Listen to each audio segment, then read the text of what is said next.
Right back at you. I thought I would let him go first this week. All right, people, welcome to the Kenobi Podcast. I am your host.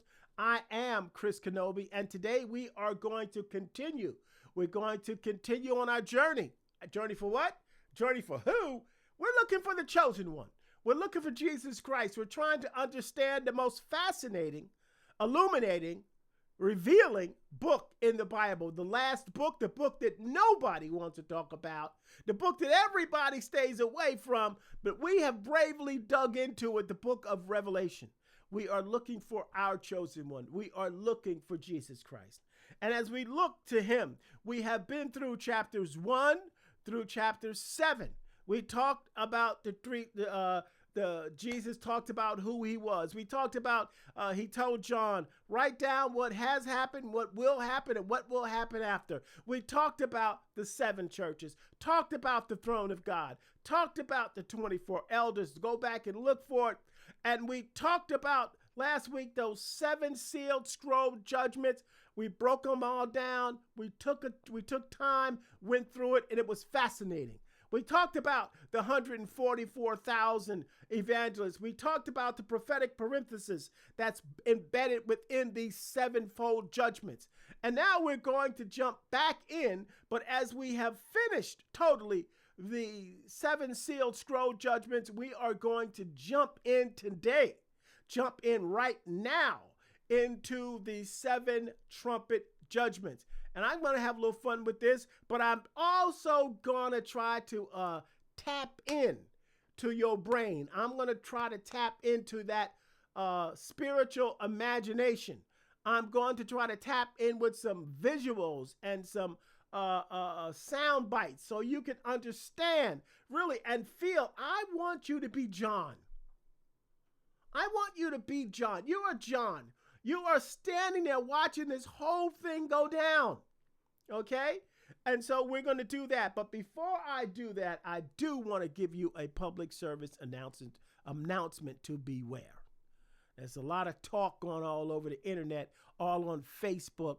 Some guy in Africa, I think it was a preacher of some kind, he predicted that the rapture itself, the harpazo, is going to be today, or it's going to be tomorrow. Now, I want you to say right now, that I'm going to tell you right now, this guy's a liar.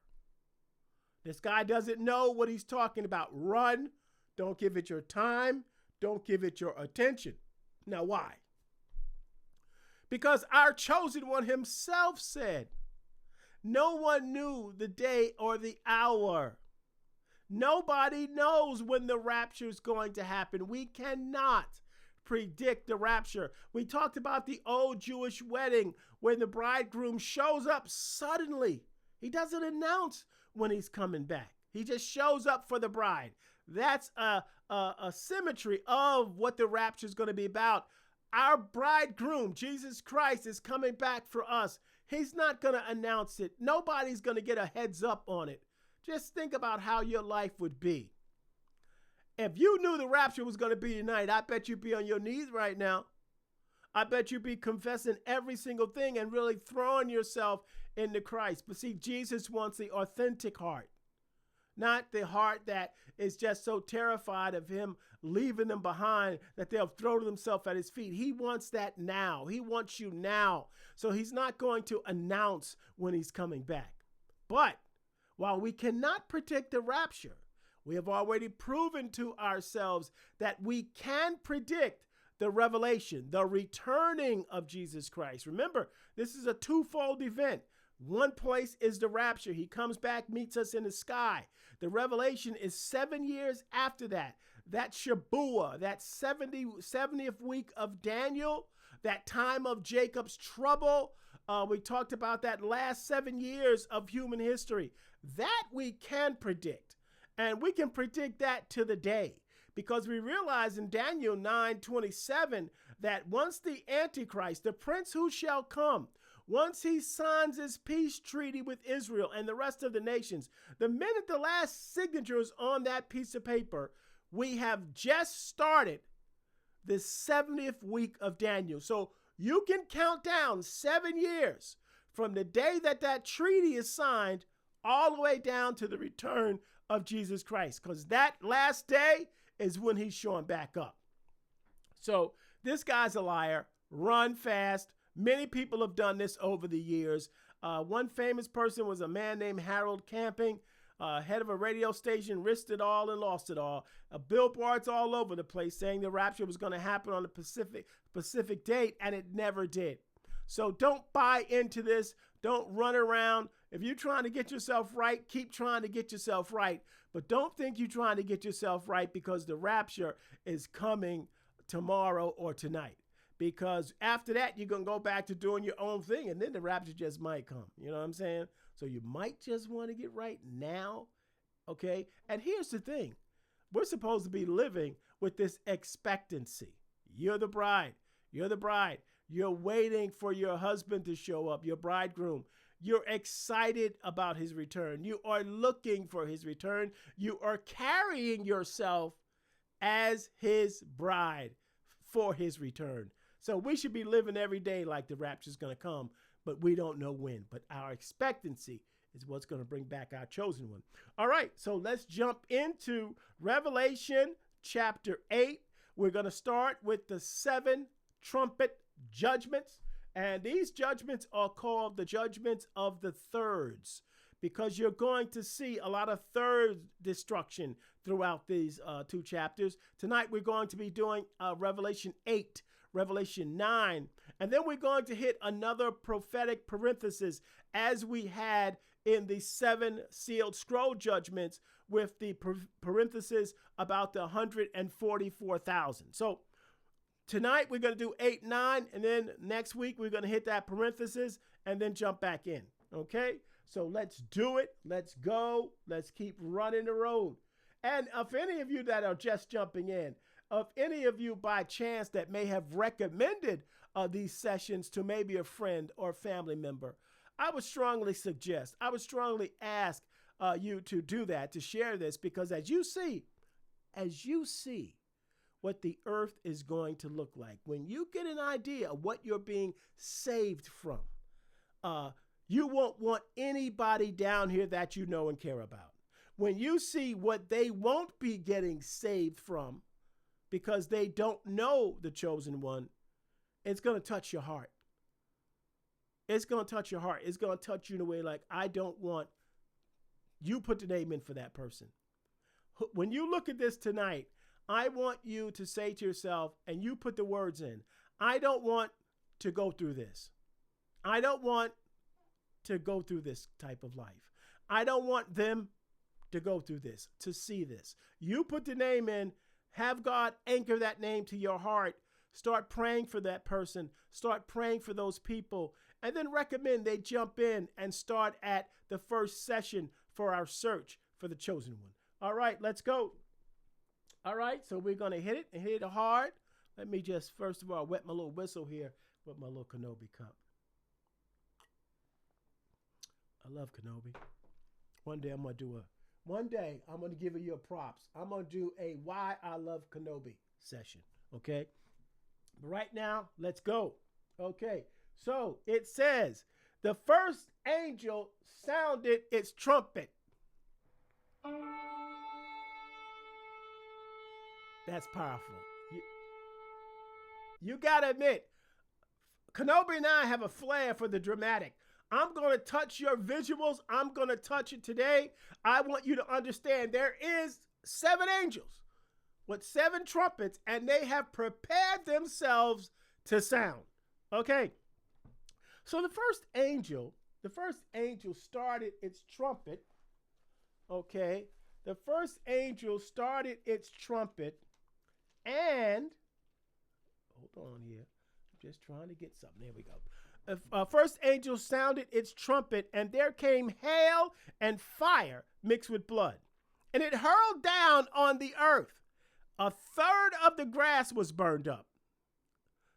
A third of the earth was burned up. A third of the trees were burned up, and a third of all green grass was burned up. Now watch this, and I want you to get this, because see, I just passed over this a few minutes ago, and I'm just catching it right now. A third of the entire earth was burned up. A third of the entire earth was burned up. We're talking about a third of New York, a third of California, or all of California, none of New York. I don't know how God's going to split that third, but 1/3 of the earth, which is inclusive of cities and towns, will be burned up. So those people in those cities and towns will face death, and hell is following with them. So we got to figure this out. People are going to die. A third of the earth, a third of the trees, and all of the green grass all over the earth was burnt up. So let's look at this. And why are people going to die? Yes, because of the fires. They're going to have so many fires, there's not going to be enough firemen to control it. There's not going to be enough helicopters dropping water in the forest. There's not going to be enough water in the inner cities to even put out these type of fires. Look at the fires that happen all summer. These forest fires in Canada, in California, they go on and on and on for months. And what happens? I remember last year, or maybe even a year before, we had a very serious, they had major forest fires in Canada. And all the way in the United States, we smelled the smoke of that fire. So you think about this now, as 1/3 of the earth is burned, 1/3 of the trees in the forest are burnt. Okay, let's just talk about that first. What happens when we lose trees? We figure that out in school. We take in oxygen. We give off carbon dioxide. It's serious, it's dangerous, it kills people. But the trees absorb that for us. That's why trees are important. So we're going to have increased carbon dioxide levels, okay? That means you're going to have asthma problems, breathing problems, shortness of breath problems. You're going to have to wear a mask just to go outside. That's the condition of the earth. Now, say it to yourself, I don't want to go through that, all right? Loss of biodiversity, soil erosion, disruptive water cycles, climate change acceleration, economic impact. Economic impact, yeah. I'm not going to want to visit Yellowstone when 1/3 of it's burnt up. I'm not going to want to visit the tall trees in California if 1/3 of them have been burnt up. I'm not going to want to visit California. The tourism is going to go down the tubes. Visiting, flying, visiting family members, all that stuff is going to be gone. Okay, so it will have an economic impact, but I'm also going to show you another reason in a second. All right, but let's take a visual. Look at that. Look at that right there. That's how it's going to look. The ferocity, the fire. Look at it. It's all consuming. All consuming, nonstop. This is a judgment on the earth unleashed. And if we go back even to the book of Romans, when Paul said that the earth itself was groaning for a release from this.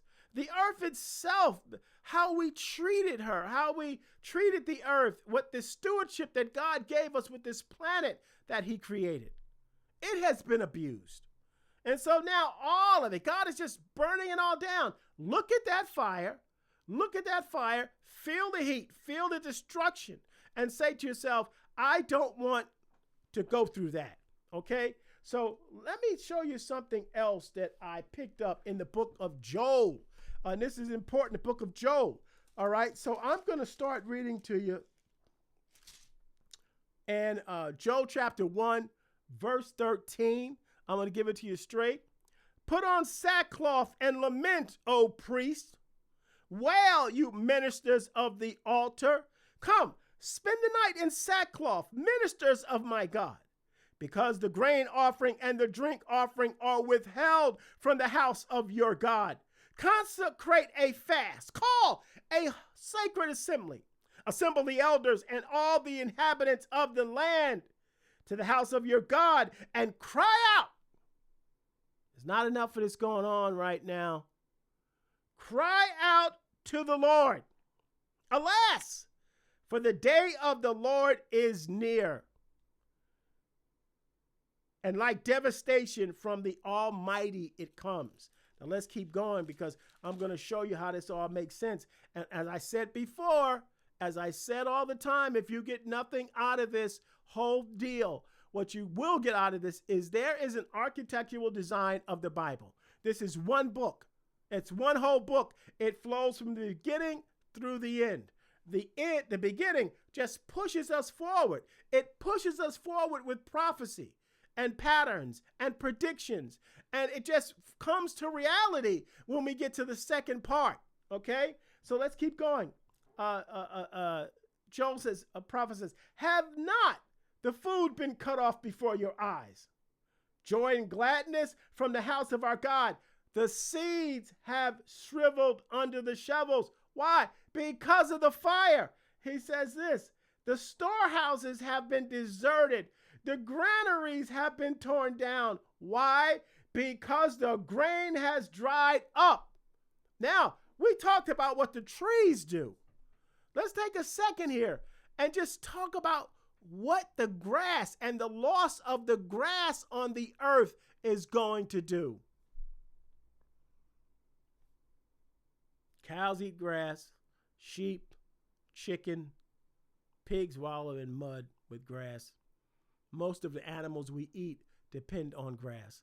Horses need grass. All of this stuff is dependent on the grass. So when you don't have food to feed these guys and you don't have grass, your livestock is going to die. When your livestock start to die, the price of it is going down, going up. And do not spare the oil in the wine. There is a flow to this destruction. All right. You and I won't be able to afford a piece of steak, because the price to make that steak without any grass, we won't be able to afford it. I'm saying we just collectively, but I'm not intending to be here. So there's not going to be any grass. Everything, all the meats that we enjoy, all the things, even our horses and all some the birds, all of it depend on grass. There's an ecosystem here that's being completely destroyed and disrupted. Okay, it says the seeds have shriveled under the shovels. The storehouses have been deserted. The granaries have been torn down. Why? Because the grain has dried up. How the beast groan. Why do they groan? Because there's no grass. The herds of cattle are confused because they have no pasture. Even the flocks of sheep suffer. The grass is destroying its economic, global economics we're talking about here. Not just economics. We're still talking about that famine. We're still talking about that death. We're still talking about the disease of the death of all of these animals dying all over the world. To you, O Lord, I call, because fire, watch this now, the architect, look at this, because the fire has devoured the wild pastures. The flame has burned all the trees of the field. Even the beasts of the field long for you, because the streams of water have dried up, and fire has devoured the pastures. And that's Job. That's what we're talking about in Joel. And Joel knew it. Joel talked about it. Joel said it. Joel said it was coming. And this is what is happening right now. We're seeing the destruction. We're seeing the destruction of it all. That's what's going to look like. This is what it's going to look like. Destruction. Destruction. So I don't want to be here. All right. So now we're going to get into the next part of this. We're going to hit it now. We're going to keep on going because this is exciting. And listen, it's exciting because we are understanding it. It's exciting because we're getting an idea of what's going to happen. And for years, people have stayed away from the book of Revelation. And even some of you have stayed away from the book of Revelation because we were trained to believe it's too much for us. We're trained to believe it's too complicated for us. God didn't make it complicated. And for those of us that need more revelation and illumination on it, God says, listen, all I'm asking you to do is read this to get blessed. That's how much he wants us to read it. That's how much he wants us to understand his return, okay? So, yeah, there's some things in here we have to figure out. That's why we went back to Daniel before we went to chapter 6. We are in the right place. We are seeing it unfold. But I want you to be John. I want you to see it as it happens in heaven and look down on earth and see what's going on. And from your perch of security and safety in the bosom of the chosen one, I want you to look down and say to yourself, who don't I want to live through this? Who don't I want not to be involved in this when there's no meat and no food and death and disease and destruction? I don't want to be here. Okay, so now we're going to keep going. Okay, all right, now we're going to keep going. All right, now, here we go. Let's read it again. And the second angel sounded.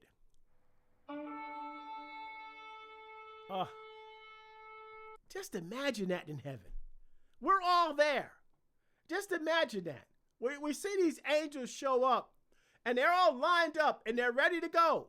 And the second angel sounded, and throughout all of heaven's landscape, we hear these trumpets going off, and we know what's happening. Okay? And the second angel sounded, and as it were, a great mountain burning with fire was cast into the sea, and a third part of the sea became blood, and the third part of the creatures which were in the sea had life died, and a third part of the ships were destroyed. Serious business. I don't want to be here. I don't want to go through this. Now, let's think about this. A third part of the seas. Now, here's something I want you to understand here. Okay? And this word here is very important. This word says, the second angel sounded, and as it were, which means sort of or like, okay? Like a great mountain, as it were a great mountain. It may have not been a mountain. It probably was a meteor. It could have been a meteor. And right now, if you pay anything to the news, we've got a couple of them, large ones out there, just coming this way. And they're coming this way from outside the Milky Way galaxy. These things are coming from interstellar space. But they're coming by. They tell us that they're just coming by. Okay? We don't know when they're coming by, but we know where they're headed. And it says a mountain as it were. So it could be a very large meteor that's coming through our atmosphere, will get through, and it's going to land into the sea. Now, a third part of the sea became blood. And with that, a third part of sea life died. Okay? Okay, so I'm talking now about what we eat. I'm talking about some of your fish. I'm talking salmon. I'm talking about your crab. I'm talking about your tuna. I'm talking about all of those things that come out of the sea that you love so much. Those things are gonna die. And those little fishies are gonna be floating in the ocean full of blood. What happens when the sea turns to blood? Economic imbalance when these things die. The loss of species disrupts food chains, leading to overpopulation in some species and extinction of others. Believe it or not, the great white sharks play a role. The killer whales, they play a role in the ocean balance, in that ecosystem, because they're the ones that God used to take out the weak ones so that disease and death won't spread throughout the oceans. So when you take this imbalance, you may have more sharks died and more fish die, more fish than sharks. The imbalance causes disruption, because once you cause an imbalance in my ecosystem, like we talked about with the 7 scroll judgments, and we talked about, there was a part that says that a fourth of mankind would die, not just from the famine, not just from the war, but also from the beast. Okay, so all that destruction imbalanced the ecosystem where the beasts were, in the zoos, in the jungle, in the forest, all these places. And once they're imbalanced, they came looking for a balance. Their food source was gone. What did they do? They attacked man. Okay, so you take out all of these deaths of all these certain creatures that only other certain creatures will deal with, you're going to have an economic imbalance, not just economic, an eco imbalance, all right? Decreased biodiversity. Significant reduction in species diversity can weaken the ocean ecosystem and adaptability, also spreading of airborne diseases. You got fish dying all over the ocean. You got disease all over the ocean. Not to mention the other stuff we'll get to, altered water quality. Okay? Fewer organisms like plankton can lead to increased nutrient levels, causing harmful algae blooms. I don't know if you saw this, but I saw a couple times washing up on California, different color of algae blooms that were disrupted by the ecosystem. It's already started to happen. It's happening across the world. It happened in Russia. It happened in California and other places. So these things, this imbalance in our ocean is even happening now, but it's going to happen to a degree once this meteor or mountain, as it were, hits the earth. Impact on fisheries. A decline in fish populations can threaten commercial fishing industries and food security for millions. Do not spare the oil and the wine. I'm sure Mr. Zuckerberg has got his tartar, his caviar, and all this stuff on that nice bunker island that he made at Millionaire Bunker that's in Florida. I get that. But for those of us who want fish and can't afford it, even our bodies, we need that omega-3. All of that's going to be in balance. Our body's going to be in balance. There's going to be a supply and demand. Only the rich can afford. The poor cannot afford, okay? Carbon cycle disruption. Reduced marine life affects carbon sequestration, potentially altering climate change. We already got a problem with the CO2 because the trees are not here. Now you take this away and you got more problem breathing, you got more death, you got more issues. All this stuff is going down. Loss of habitat, coral reefs and other habitats may degrade, further diminishing of marine life and coastal protection. Yeah, you're going to have those things. Those things that we need and use, okay, all going to be gone. Let's take a look. This is some serious business right here. This is some serious business. That's how it's going to look. That's real. As a matter of fact, that happened. It happened even in Russia. That's blood. So I want your imagination to run with me. I want it to go with me. I want you to see that this has affected life on our planet. This will affect food. This will affect starvation. This will affect disease and medical issues. And again, do not spare the oil in the wine. When these airborne diseases and all these things hit, some people won't be able to afford the medicine nor the health care. And because of the sealed scroll judgments, there are not going to be enough doctors to deal with this. And the rapture has taken away the doctors and the nurses and those that come up with these new medicines are scientists. These people, some of them are going to be evacuated and or killed, okay? So let's talk about the shipping destroyed, okay? Now, at any given time, there is close to 100,000 merchant ships all over the world. And what are they bringing us? What are these ships bringing us? These ships are bringing us our cars, automobiles. You see the big things they have, those big storage facilities. But they're also bringing appliances from China, the washing machines, the dryers, the refrigerators, all that stuff being made, even the cell phones, all that stuff being made is being delivered. Okay, and it's also bringing in crops from other parts of the country that we don't have in other parts of the country. So it's bringing in food, it's bringing in appliances, it's bringing in all this stuff. Now, a third of those ships, 33,000 of those ships will be destroyed. That means the crew is going to be destroyed. The people are going to be destroyed. The family is going to be altered, right? But it's going to upset the supply and demand again. We're getting to a place, and you can see it now, where the rich are getting richer and the rich can afford things we cannot, things that we just want for our own basic survival. Okay?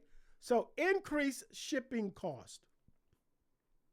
Higher freight rates due to reduced shipping capacity. Look at that. That's another one for you I got there. Want you to see it. Want you to experience it. Okay? So again, it's going to affect higher freight rates due to reduced shipping capacity, affecting consumer prices. We're going to have a problem. Economic recession? Yeah. Turn down in economies reliant on maritime trade, leading to massive job loss. The sailors, the merchant workers, the people that work in the oceans, all of that stuff. Inflation prices. Again, economies being affected. This is why there's a need for this Antichrist. He comes up with all the answers. This is happening to the earth. Bam, bam, bam. Here's the guy with all the answers. Here's the guy telling us what to do. Shift to alternative transport. Why? I don't know if you know how ships operate, but how is that thing going to turn and turn and turn, that little fan or the big fan that moves the ships? It's the consistency now. It's not water, but it's blood that is thicker than water. How are those ships going to move around? They're going to have to start using planes and other stuff to transport cargo throughout the ocean, because not just are you navigating through a blood-drawn ocean now, which is thicker, harder to move, harder to go through, but we're also talking about running into all those dead fish and disease. Just think about being on the ocean with that stench and you're a seaman. You can't come out on the deck for fresh air. There's no fresh air. Not only that, the CO2 levels through the roof. You can't even breathe. So just think again of how devastating this earth is going to be. Okay, so that's what we got there. So I want you to keep going. Now we're going to keep on going, and we're going to go to the next one.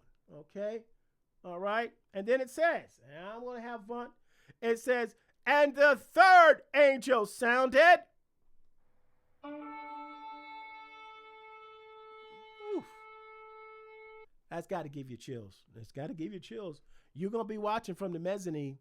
But this has got to give you chills. Every time you think about that trumpet going off, every time from now on you hear a trumpet going off, every time somebody plays a trumpet going off, you're going to think about it. And you're going to think about the devastation and the pictures that we showed you. All right, so now, and the third angel sounded, and there fell a great star from heaven, burning as it were a lamp. It fell apart a third part of the rivers and upon the fountain of waters. And the name of the star is called Wormwood. And a third part of the waters became wormwood. And many people and many men died of the water because they were made bitter. Serious, serious business. Okay, let's talk about this. Let's talk about a star. What is a star? Well, in biblical times, a star can mean two things. It can mean an actual star. It could mean a demon, okay, because demons are referred to as stars, and as we'll see. Or it simply could be a meteor of some kind, okay? a one coming from outside of our galaxy, as there are many of them that we're reading about all the time now that's just floating out there coming this way. Some people think they're spaceships because of the way they're shaped.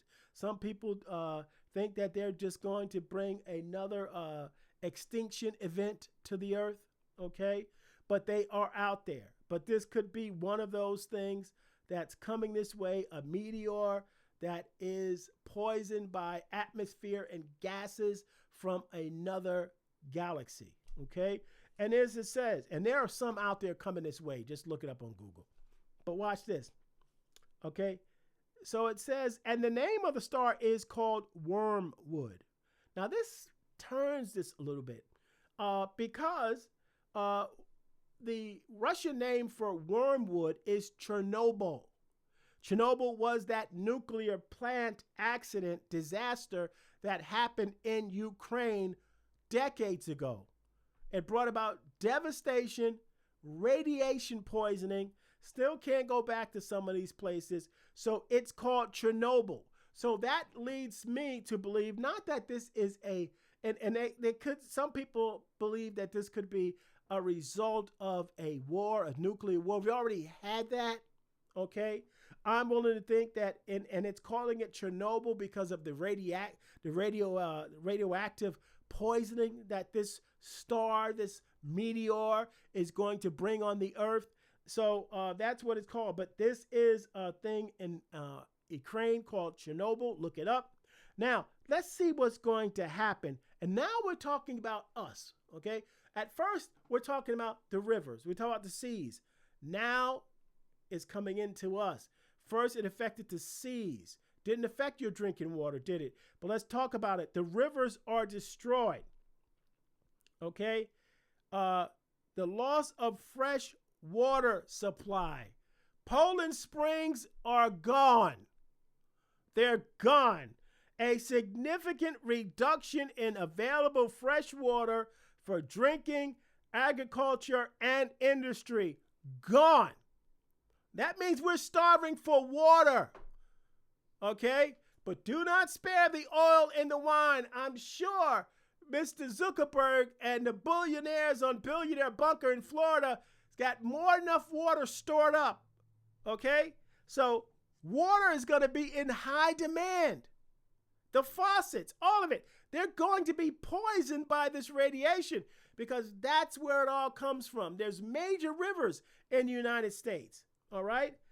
Increased flooding, reduced river systems could lead to poor water management and increased flooding in surrounding areas. Economic impact.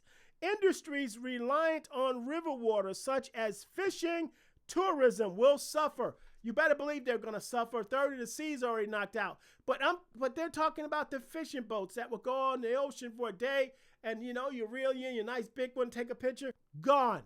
That's gone. Climate change. Rivers play a role in regulation of climate.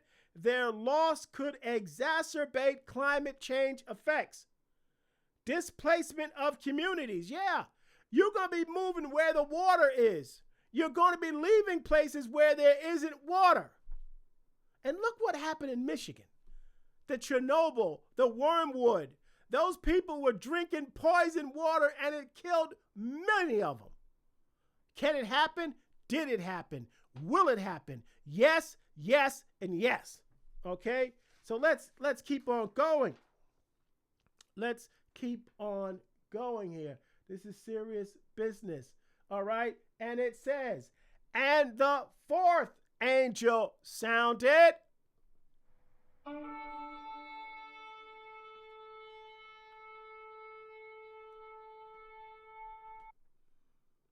And the third, that's why it's called the judgment of the thirds. And a third part of the sun was smitten. And a third part of the moon, and a third part of the stars.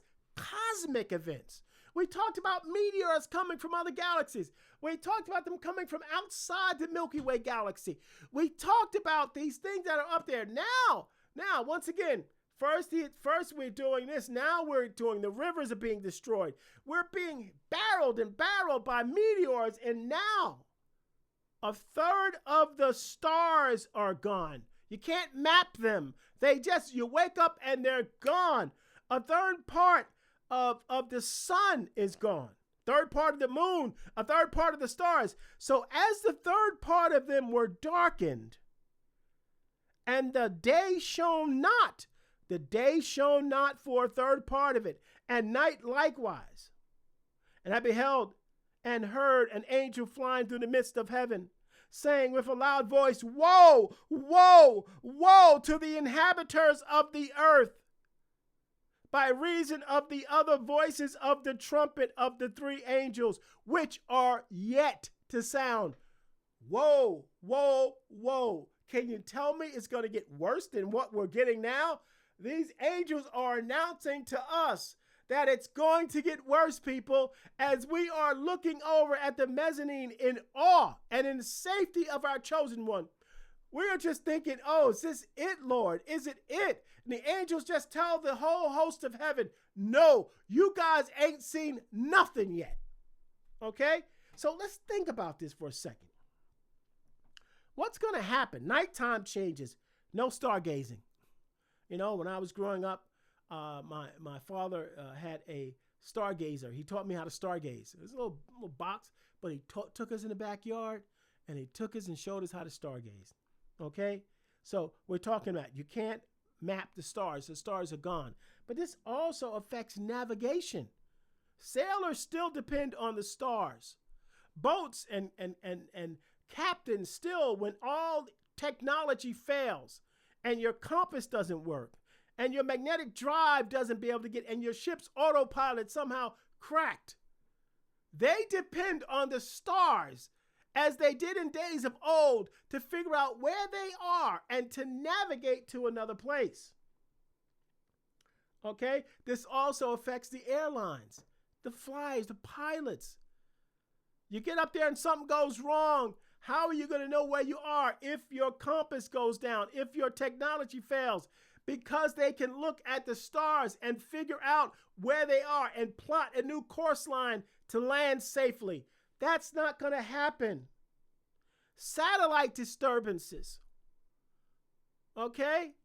Satellite, your TV, your cable, your telephones, your communication devices. All of these things are going to be affected because the stars are gone. Okay? Your navigation systems, your Teslas, all of it's affected by this. All of it's affected.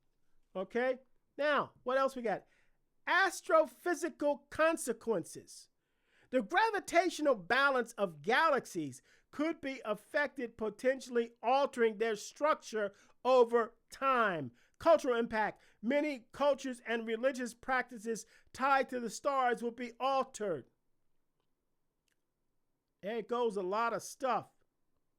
That's a lot of serious business. Serious business. Let's keep going. Let's keep going. Okay? So now we're talking about the moon. Well, we get light from the moon too. Nighttime illumination, nights would be darker, affecting nocturnal wildlife and human activities. It's dark. You're not going to see nothing out here. A third of the moon has gone dark. Tidal changes. The moon affects tides. With the moon going dark, it's going to affect the tide. It's going to affect the atmosphere. It's going to affect the wind. It's going to affect your weather. It's going to affect all of that. Cultural impacts. We got that. Astronomical observations. Yes, we talked about the stargazing, but here's one I wanted you to see. And I actually know this is true because I know a person that has a disease that when it's a full moon, he gets worse. When the tides change and all the stuff happens with the moon, his physical condition actually gets worse. Now watch this. Psychological effects. The moon's altered appearance might influence human mood and behavior as it has been linked to mental health. Serious business. Serious business. Serious business.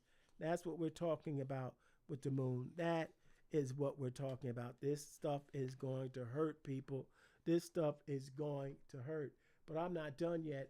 I want to talk about what's going to happen when we lose a third of the sun. We get our heat from the sun. Sunbathing. Just want to feel the rays of the sun sometimes. You just go sit outside on a nice day and you just want to sit in the sun and feel it, soak it in. That's where some of us get our vitamin D exchange. Some of us have low vitamin D, but then we just go hang out in the sun. Good source of vitamin D. The sunlight also is a good source of mental health. Temperature drops. It's going to be cold out there, people. We're going to lose a third of the Earth's significant cooling of the Earth's surface, leading to colder climates. Photosynthesis, well, there's your pollen. There's your bees. There's your pollination. We already lost our grass. You're going to lose your flowers. You're going to lose your bees. And without bees, we're done. So this is what's happening. Weather patterns, changes in atmospheric dynamics could lead to unpredictable weather. Absolutely. We're talking storms and hurricanes and typhoons, human health. Increased prevalence of seasonal affective disorder. That's what I was talking about, this friend of mine. Due to less sunlight exposure and colder temperatures. Energy production. Solar energy generation will decline, impacting renewable energy sources. Supply and demand would cause energy costs to increase. Do not spare the oil and the wine. I'm sure the billionaires got a way to make sure that they get the right heat that they need. They're not going to be cold. They're not going to be without. They're going to be fine. But it's going to be the people that are left behind in the cities, the low ones, the ones that are not billionaires, that's going to be hurting and dying. Dying because of the loss of heat. Dying because of the mental disorders. Dying because of the lack of food and energy and resources. This is serious business. This is some serious stuff. And this is it. And we're going to keep going on now. We're almost coming around the bend. And then it's going to say, here it is. And the fifth angel sounded. Can you imagine that in heaven? Could you imagine that in heaven? Huh? The holy horde. We're up there. We're all surrounded. And we hear these things going off. Okay? And the fifth angel sounded, and I saw a star fall from heaven. Now, if you go back to the other one, it says a star fell. This is saying a star. I saw a star fall from heaven, into the earth, and to him was given the key of the bottomless pit. Let's stop right there. So John saw a star fall from heaven. And I told you before, we have to learn the differences. If we go back, when we look at these stars falling, it's as it were a mountain or a star fell from heaven. But we realize it could be cosmic, okay? This is not a cosmic star. This is a spiritual issue. This is demonic. How do I know it's demonic? Let's look at the sentence. And I saw a star fall from heaven unto the earth, and to him. This star is a person, and to him was given the key of the bottomless pit. So who do we think this star is? I think it's Satan, because he has access to heaven right now. He can come and go. It's, he comes at God's pleasure. He cannot get up there unless he's allowed in. And it says to him was given the key of the bottomless pit. And we do know as we get further into the book of Revelation, this dude's going to be locked up in that bottomless pit for 1,000 years. Okay? So what do I think's happening up here? I think the accuser was up there accusing. And somehow God gave him the key and kicked him out. Not just kicked him out, threw him out. This doesn't say, this is not the part that Satan lost his access.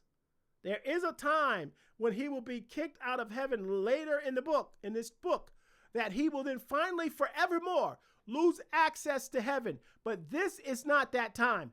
This time he just must have just riled God up, and he got on his nerves and he got thrown out the door. Somebody grabbed the devil by the nape of the neck and just kicked him all out from the third heaven to the space of second heaven and right down to heaven on earth. Now, and to him was given the key to the bottomless pit. And he opened the bottomless pit. And there arose a smoke out of the pit, and as the smoke of a great furnace.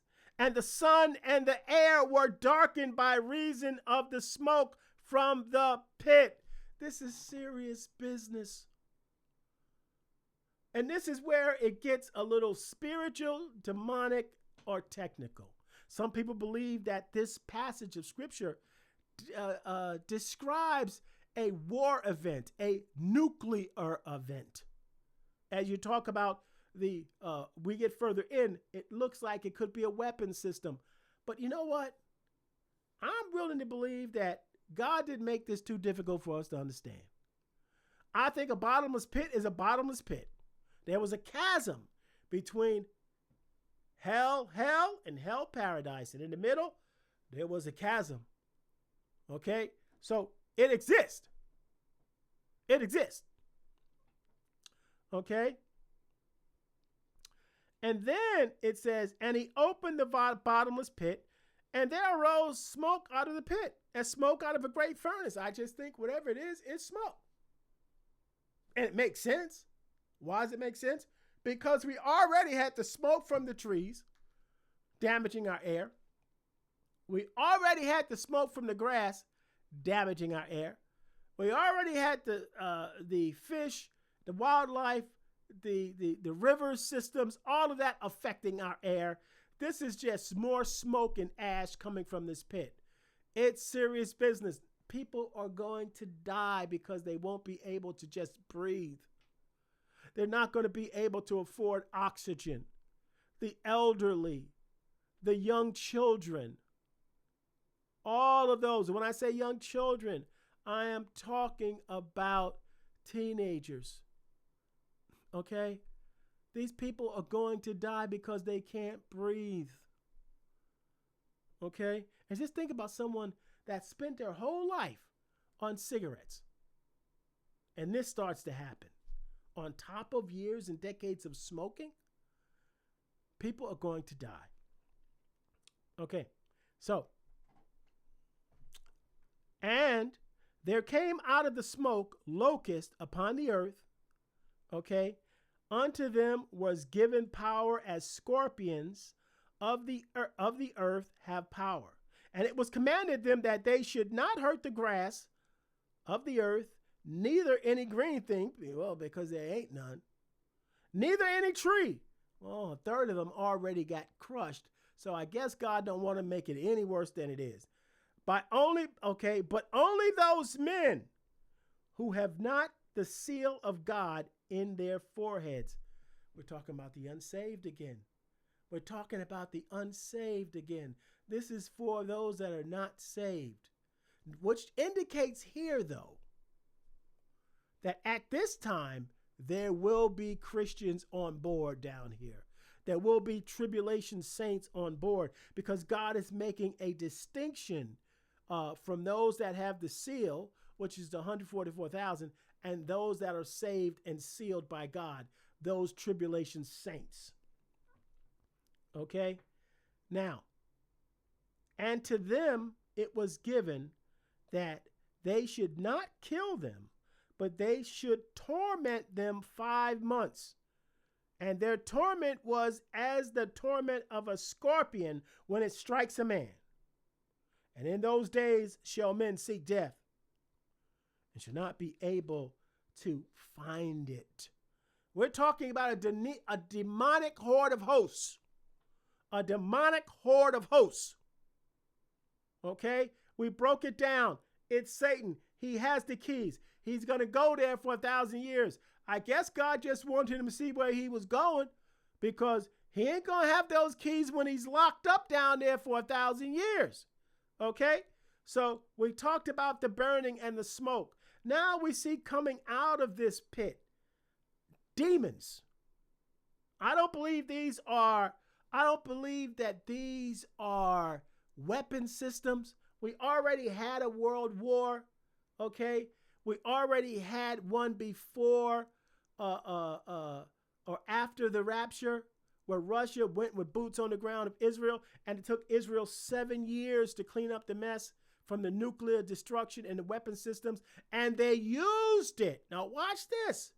And they used those weapon systems that from Ezekiel 38, it said they used it for heat. Why did they have those systems prepared to use for heat? Because the sun, they didn't know it, but God knew it. The sun was going to lose 1/3 of its power. The moon was going to lose 1/3 of its power.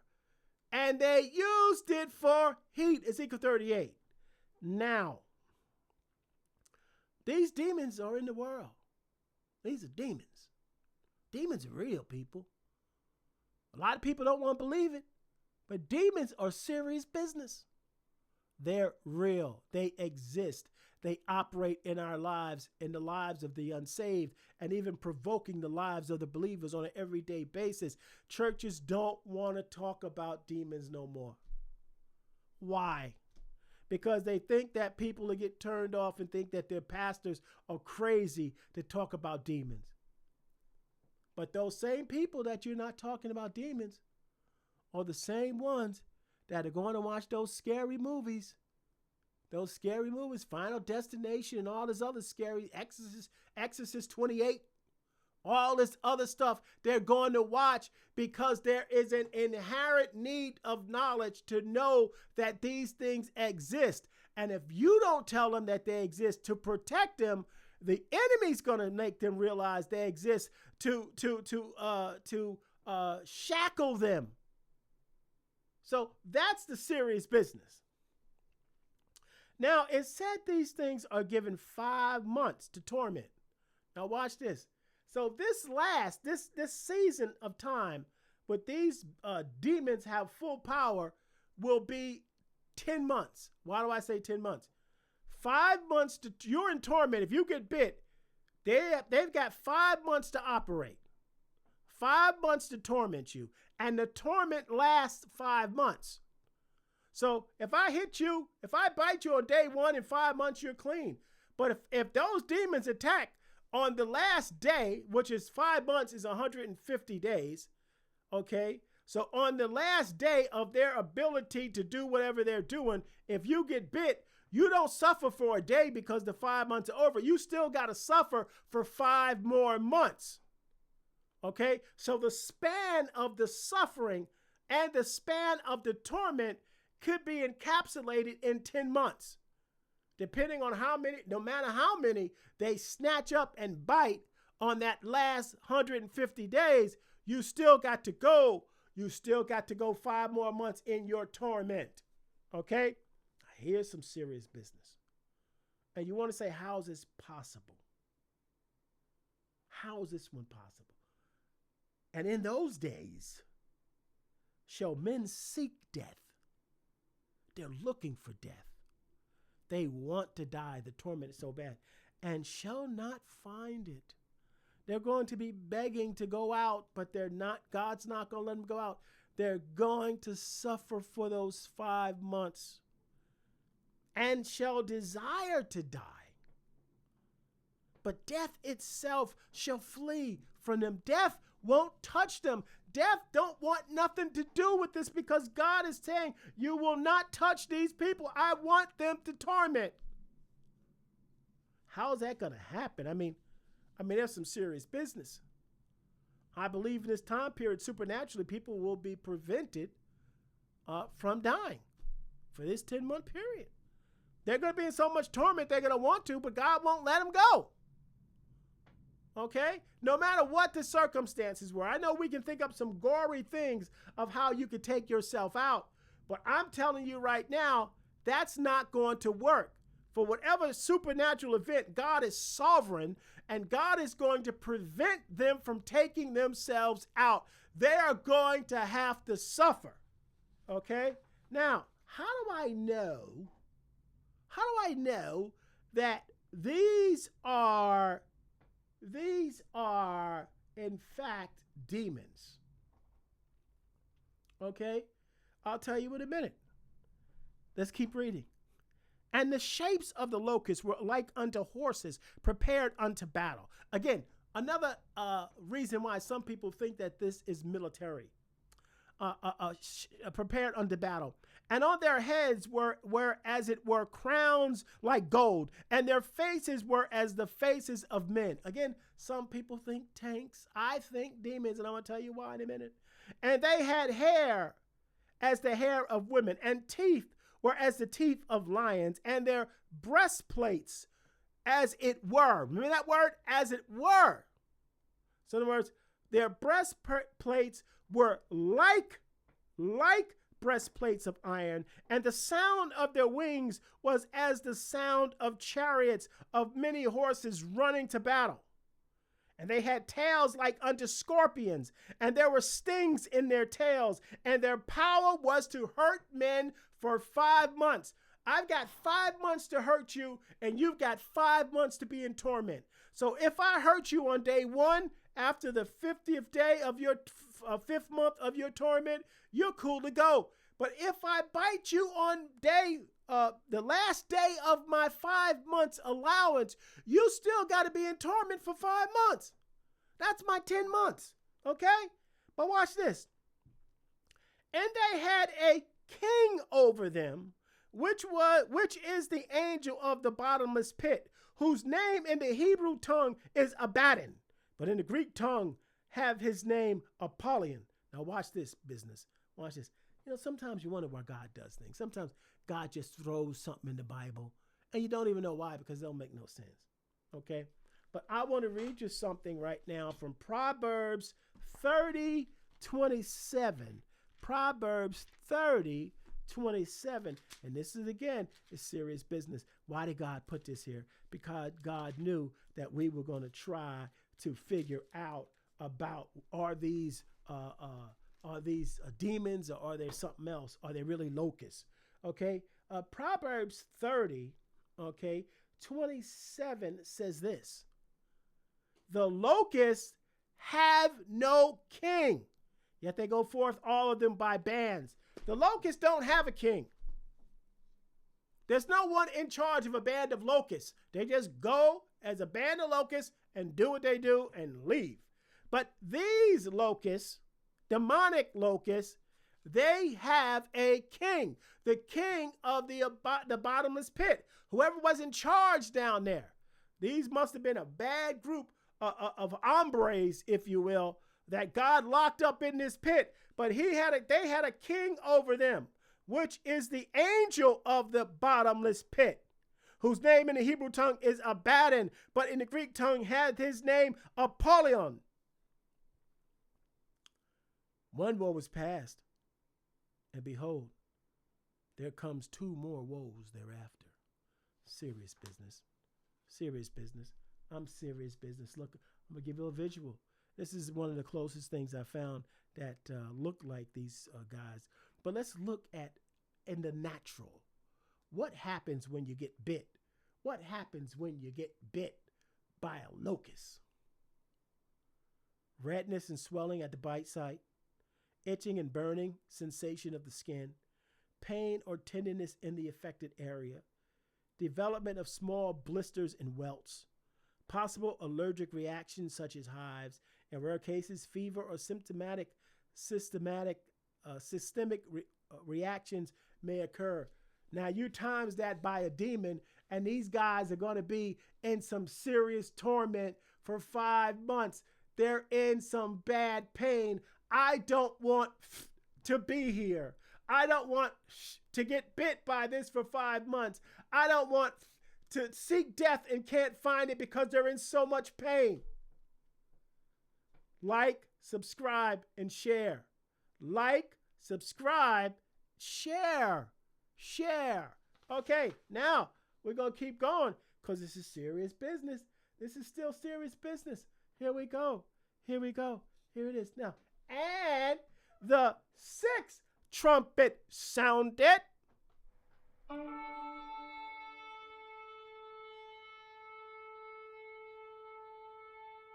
Serious business. That's serious business. Serious business. And I heard a voice from the four horns of the golden altar, which is before God, saying to the sixth angel which had the trumpet, loose the four angels which are bound in the great Euphrates. And the four angels were loosed, and with which were prepared for an hour and a day and a month and a year. You've got four demons right now. You can't see them. But they're tied up at the Euphrates River. They're tied up right now, locked up. But they have been locked up because they're so bad. They're so bad that God didn't want them loose. And they were prepared for an hour and a day and a month and a year for to slay the third part of men. Now watch me with this, because I'm going to do, as we go into this, I'm going to give you a chart of how much destruction we went through. Now, you see that? It says there right there, to slay a third part of men. I don't want to get slayed. I don't want to get slayed. Okay? Share, share, share. Now, watch this, because this is serious business.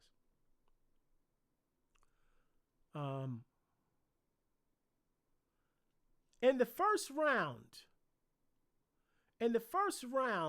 of the seven sealed scroll judgments, because of the war and the famine and the plagues and the disease, 1/4 of mankind died.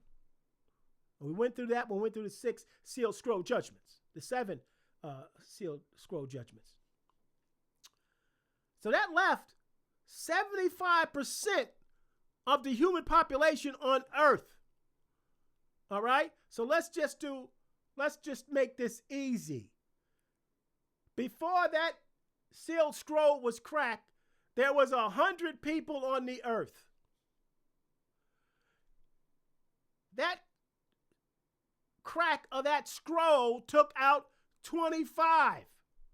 So at this time, before these guys are loosed, there's 75 people left on the earth. Now 1/3 of them are taken. 25.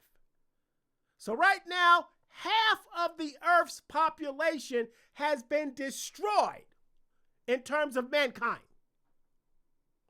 There's only 50% of the earth in terms of mankind left on the earth after these judgments, the scroll, and after the trumpet. Half of the people on the earth have died. And they died in some serious business. You're going to come out and see again that these people died here that were unsaved. Now watch me.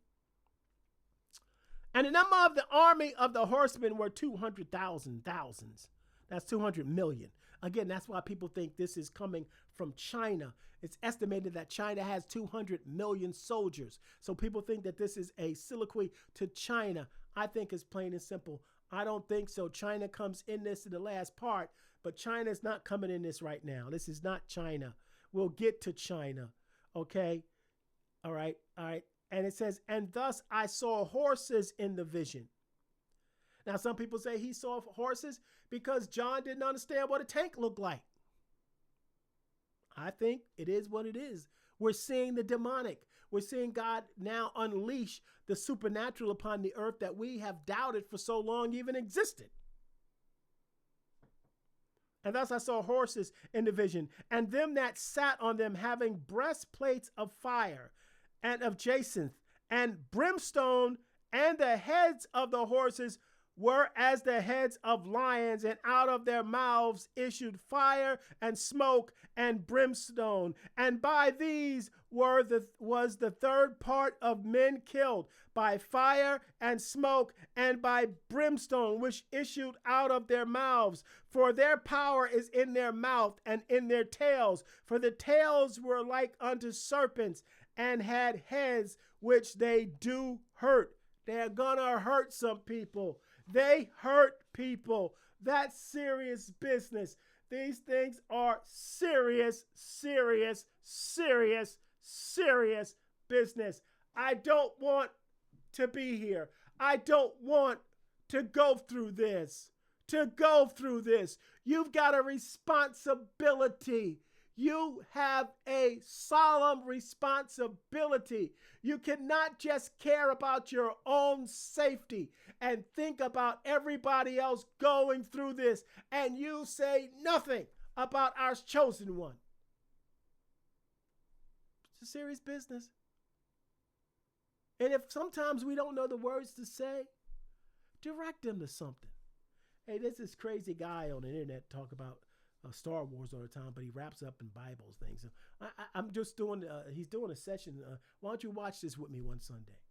By now, you should be able to start having stuff in your own home, taking what I've given you and improving on it, taking my work a little further, fine tuning what I've given you, and having, a little Bible study, a little sit down, a little group of you guys after church. Come over. We can have some coffee and crimpets. Okay? But you've got a responsibility, people. I don't care if it's one person listening to me right now. You've got a responsibility. I am doing my responsible part. I'm putting it out there. I'm taking this to a degree that the pastors that I grew up under never taught me, never brought me to the book of Revelation, never tried to tell me what it was. They just stayed away from it. And as a pastor, I didn't stay away from it. As a young pastor, I delve into it. Now my level of understanding, God has given me so much more illumination. You have gotten so much more illumination. You've got a responsibility. Okay, this is serious business. Okay, this is supernatural, people. This is supernatural. Now here we're coming. We're coming to the end of chapter 9, and we're going to stop here. It says this. Now watch this. Now, you want to really see the state of the world. You want to see this after all the judgments. After all the judgments. After the 7 sealed scroll judgments. After the trumpet judgments, destroying all the fire and destruction, supernatural, getting bit and all this other stuff. Can't breathe. Can't breathe. People, lives have been disrupted. This is not just driving to work anymore and going to the supermarket. This is not just like I'm going at the mall anymore. Those things have been leveled and destroyed. Life as you know it today will not be going on here. But in spite of it, let me give you a glimpse of the hardened heart. And the rest of the men which were not killed by these plagues, yet repented not. You see what I'm talking about here? That's the state of a hardened heart. Those people, even though they saw it, even though they see it and they saw what God did, all of these judgments, we've often asked ourselves, anyone that knows the Bible, we've often asked ourselves, how could the children of Israel, after seeing all of the deliverance miracles, after seeing the Red Sea open up, how could they have been so rebellious? How could they have done that when they saw God? How can we? How can we? The people that are left behind were left behind because of their rebellion. If every person would have come to know Jesus, the only people that would be down here would be the Jews. But 50% of them and the world died. So these people have seen their family members die. They've seen their friends die. They've known people that gotten raptured. But in spite of all of that, In spite of all of that, yet repented not of the works of their hands, the things that we do with our hands, that they should not worship devils or idols of gold and silver and brass and stone and of wood, which neither can see nor hear or speak. The idols that we erect in our minds and hearts, the people that we put up here over God, the things that we buy, the places that we live, the money that we have, that we all put above. These are our idols, and some people just don't want to let them go. How many billions is enough? How many trillions is enough? How many mansions or islands is enough? How many cars are enough? They're never enough because they're now idols. They're idols.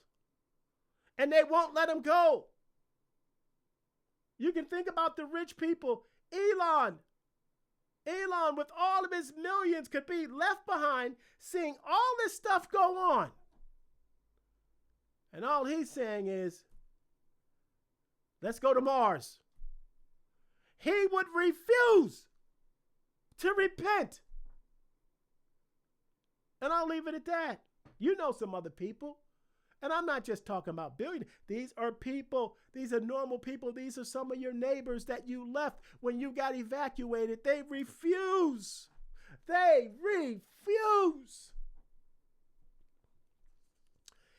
Neither repented they of their murders, nor their sorceries, nor their fornication, nor their thefts. The things we do with our hands. We murder, we cheat, we steal, we hurt people, and there's going to be a lot of civil disobedience going on here because the whole world is disheveled.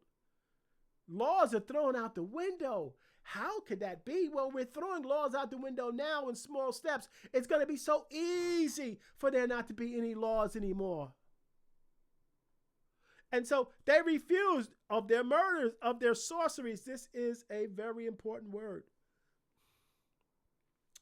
That word sorcery in the Greek is pharmakia.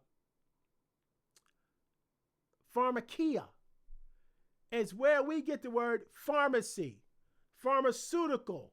We're talking about drugs and black magic. But some of this part is not sorcery, is drugs. They wouldn't let their drugs go. Not just the illegal drugs, but the drugs that they get from their doctors. They just wouldn't let them go. The over abuse of the pharmaceutical industry in our lives is unbelievable. There's been so many lawsuits about what they've done, getting so many people hooked on their drugs that just destroyed them. But they're going to be so dependent on these drugs after the rapture. They will refuse to let them go. And they will refuse their black magic. And they will refuse witchcraft. And they will not refuse their tarot cards and all this other stuff that they're doing. They won't give up that stuff. They're putting their hope in everything else except the chosen one. They didn't stop. They didn't turn. In spite of 50% of the earth being destroyed since the rapture, they will not return. They continue to live their lives. They continue to commit adultery. They continue to do all the stuff. They refuse to acknowledge God. And remember what I read to you. God said, I will go back to my place until they acknowledge their offense. They refuse. And even the Jews refuse at this time to acknowledge their offense and seek the Messiah, the chosen one, earnestly. The Jews will still say, no, Jesus, we don't want Jesus. They refuse. In short, nobody wants anything to do with God. And that's how we've ended it, people. We've done 8 and 9. I know we've got another trumpet judgment, but before we get to that, chapters 10, 11, and I think 12 maybe, will be a prophetic parenthesis where we're going to see some stuff happen in betwixt of the story and the releasing of those trumpet judgments. So we now will stop here. We will pick this up at the next chapter for the parenthesis. But you've got enough here. You've seen enough. You understand enough. The book of Revelation should put a fire in your belly like no other. A fire to do what, Kenobi? A fire to get right with God. A fire to burn sin out of your life. A fire to burn people out of your life that you know are not helping you get right with God. A fire to burn away all those idols and things we put above God, and we say we don't have time for God because we're doing something else. A fire for the ones that we know that don't even know God, but that we love with our heart and soul, and we don't want to see them. You know, we've had people that we would hate to see get in a car accident. How much more should you not want someone to go through this? It should put a fire in your belly. It should make you with more than anything you have before, wonder and bang on your pastor's door. Why are we not in the community? Why are we not telling people about Jesus? Don't you believe, Pastor, that the rapture is real? Don't you believe that what happens in the 7th year Daniel is going to happen? Then why are we not telling people? Why are we not knocking on doors? Every other religion, they knock on your doors, they try to give you pamphlets and magazines and stand on the corners, but Christians are cowering in the church because they don't want to talk about the Messiah. They don't want to talk about the chosen one, but you've got the knowledge. You've got the ability. You've got the illumination. Fan the flame, like Paul said. Let it create this fire in your belly to do something with this knowledge that you have. This is going to happen. These things are going to happen. It's time that we turn our focus away from the things of this world. It's time that we put away childish things that we think are so more important than Him. It's time for us to really think about the sin that so easily entangles us, that's keeping us away from having a true and authentic relationship with the chosen one. It's time to let go of relationships that we know are not godly, people that are leading us down a path straight to hell. It's time to let it go. It's time to let it go. It's time to turn from that sin. It's time to look at Him and say, Jesus, help me. That's all Peter said. Jesus, help me. It's time for that. And it's time for me to go. And I will see you at the next level of this. We're going to get into chapters 9 and 10 and beyond. Keep living for Him. Keep looking for Him. Keep dreaming about Him. And keep telling somebody about Him. Like, subscribe, and share. I'll see you on the next one. But if something happens to happen, it ain't going to happen today, and it's not going to happen tomorrow, like that joker said from Africa. I'll see you in the sky.